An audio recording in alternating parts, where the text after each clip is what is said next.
and welcome to Community Pulse. My name is Meghan Phillipp, and I'm joined by Katie Thiede from iCAN, Illinois Contraceptive Access Now.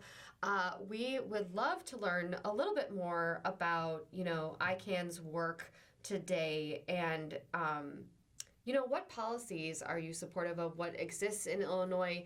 Illinois is a haven in the Midwest for reproductive advocacy and access. So what are the things that are in place that are great, and what are the things you all are concerned about and working on to continue the process to making sure we can protect all of that? Thanks so much for the question, Meghan, and for the time today. So without a doubt, Illinois has been a great leader in advancing progressive reproductive health policy. Here in Illinois, we have some great policies on the books, and iCAN is working to translate those on-the-books policy into action for people here in Illinois. So I'll give a couple of examples, certainly not an exhaustive list, but one really important policy that we have here in Illinois is often referred to as extended supply. What this means is that individuals are actually eligible to receive a 12-month supply of hormonal birth control methods. I think oftentimes this isn't really something that patients know about. Sometimes it's also not, something that providers either know about or default to. So making sure that if you are an individual who is using hormonal contraception, you know that you can not only ask your provider for a 12-month supply, but then you can also ask your pharmacist to dispense a 12-month supply of hormonal contraception. We know that sometimes transportation and access to pharmacy is a barrier for folks when they are, wanting to stay on a birth control method or start a new birth control method. So that extended supply has been shown to really reduce barriers and to help people, access the birth control method of their choice with a lot of consistency. So that's one policy to really think about and keep in mind. Another is that emergency contraception is actually available over the counter here. And sometimes that is a little bit less than visible to patients, right? So even though it's available over the counter, sometimes, at the pharmacy, that medication might actually be behind the pharmacy counter, or you may have to ask the pharmacist for it. I oftentimes go into, retail pharmacies kind of looking for it. It can be very difficult to find, but that doesn't mean that you don't have a right to access that medication without a prescription. So just keeping those, policies in mind and really advocating for yourself. I think the more you know about what your rights are, the more you can, really be empowered to take charge of your reproductive health and your contraceptive needs. So those are a couple of the policies that we have on the books now. Another very exciting and sort of recent policy change here in Illinois is the expansion of family planning and related services coverage. So there is a new program that's being run by Illinois Medicaid. It's called the Healthcare and Family Services Family Planning Program. So that's sort of a mouthful. You can abbreviate it a little bit to the HFS Family Planning Program. But for more information about that program and the coverage, I would encourage listeners to and viewers to tune into iCAN 4 all.org. That's ICAN 4 ALL.org, where you can find a lot of information about this new program, who is eligible for coverage with this new program.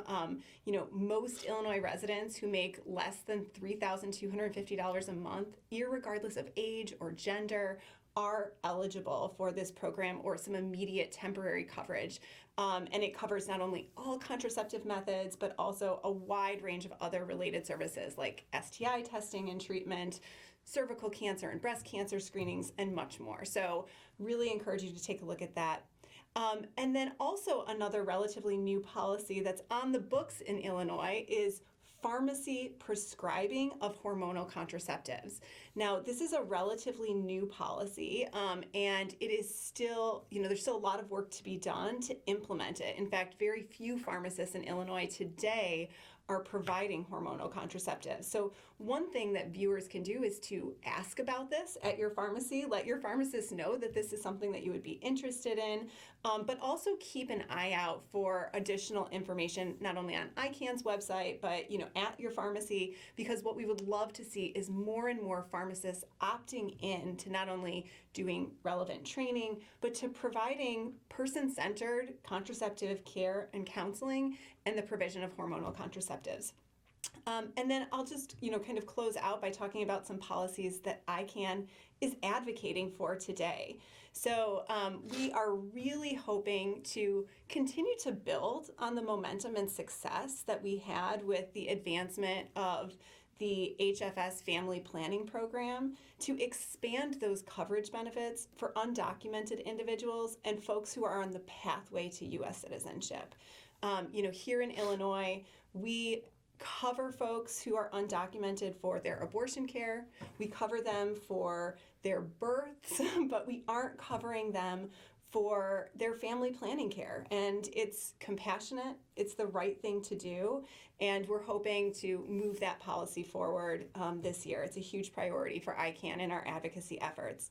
We're also working on some other policies around expanding payment reform for vasectomy services. Here in Illinois, there are very few Medicaid providers who can currently afford to provide vasectomy services because of how reimbursement is structured. So we're working on that policy as well, because of course, male reproductive health services are just as important as women's reproductive health services. Sometimes the conversation gets really focused on women's reproductive health services, but this is an all gender issue.